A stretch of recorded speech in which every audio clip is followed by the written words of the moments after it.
Hey everyone. I'm really excited for today's episode. It's something that comes kind of from personal experience, something that was honestly very challenging for me.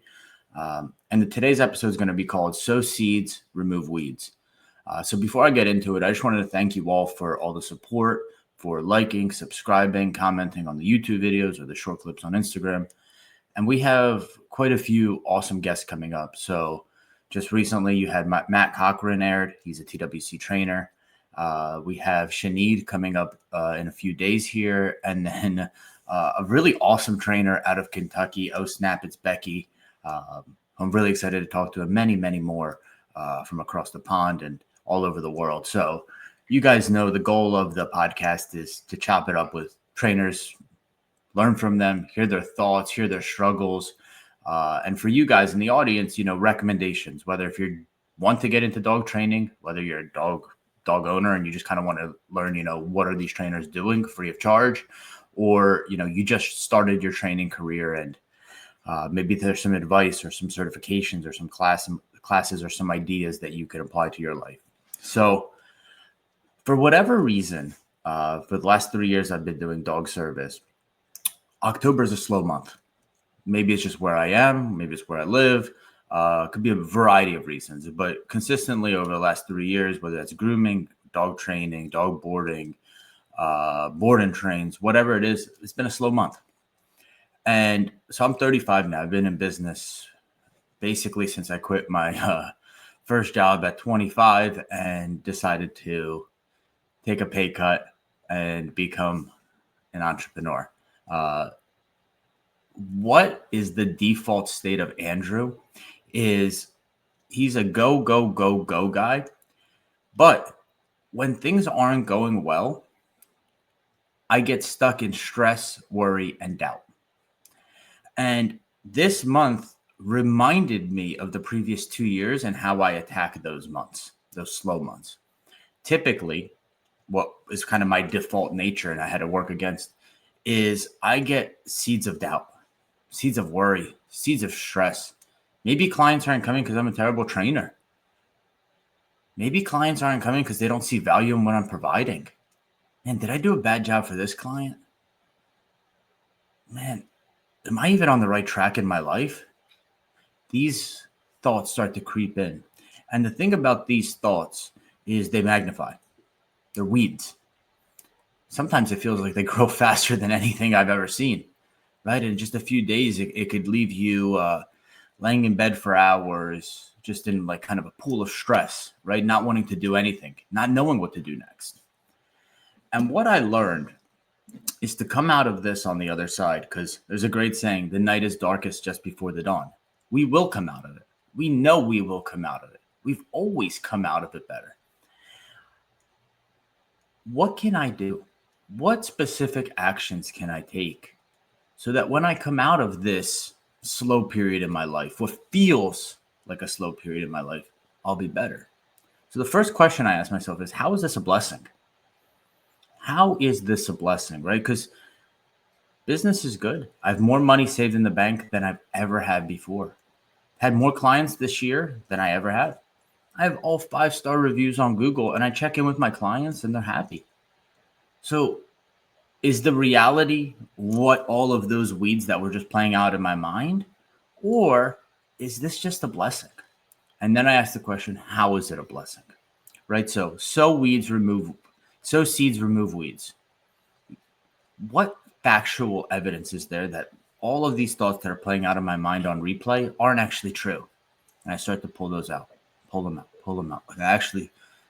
And then I think, what seeds can I plant? Now I have all this soil in my mind. How can I plant seeds there? So I created buckets. And the first bucket for me is always going to be professional. I'm young in this career. I love what I do. I love dogs. I like helping people. All right, well, yeah, it's a slow month. Is that an opportunity? I could get better, right? I could go to a seminar. I could invest in a course.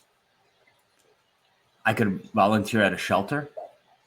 I could bring dogs to a nursing home. How can I improve my training so that inevitably there's going to be another client? There's going to be another dog that comes here for training. How can, when that happens, I'm stronger. I'm a better trainer. I learned 1, 2, or 3 things. And I want to caveat this because I don't want to call this passive learning.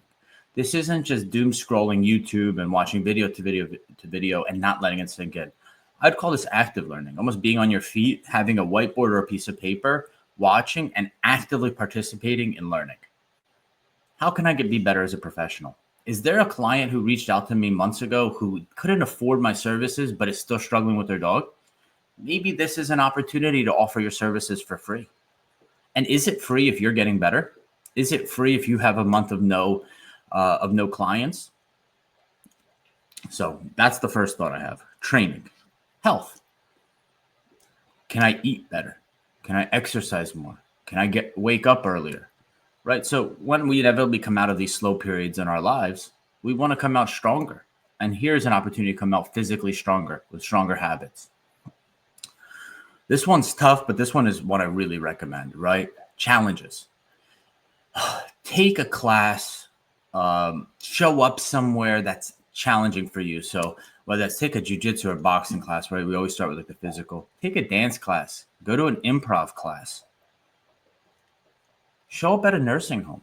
See if you could just kind of go walk around with a well-behaved dog and get to know the people. Something that's a little bit challenging, causes a little bit of butterflies in your stomach, but moves you in the right direction. Something that has positive good.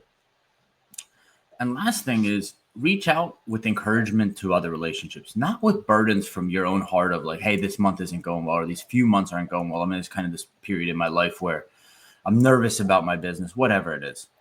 Don't come in with that energy. Come in with the energy of, hey, I love to see what you're doing. I'm proud of you. I think you're doing great. So why I bring all of this up is the past 2 years, I remember this month so well. And it doesn't just happen in October. It happens randomly in periods of our lives where everything's going great. And then there's like this lag, this lull, the slow period. And it's almost like a test for us to regress into our bad habits, into those weeds, into, sleeping, eating unhealthy, drowning in our doubt. And what I've been so much better at, and I'm proud of myself, and I want to share because I'm someone who naturally gets caught up in doubt and worry so easily. That is my default emotional state, is doubt and worry. Am I doing the right things? Am I on the right career path? Am I actually helping people? Be proactive. Be proactive. Use this period of time that seems like it could be drowning you. It's actually a blessing. It's actually an opportunity for you to take that next step, for you to level up. And more often than not, we don't need to be taught. We just need to be reminded. We know the things that will help us level up. Everyone's different, but we know ourselves better than anybody else. Is it health that we've been neglecting? Is it investing back in our education that we've been neglecting? Is it putting our face to camera and making content and sharing your story that we've been neglecting because it's so scary to do that?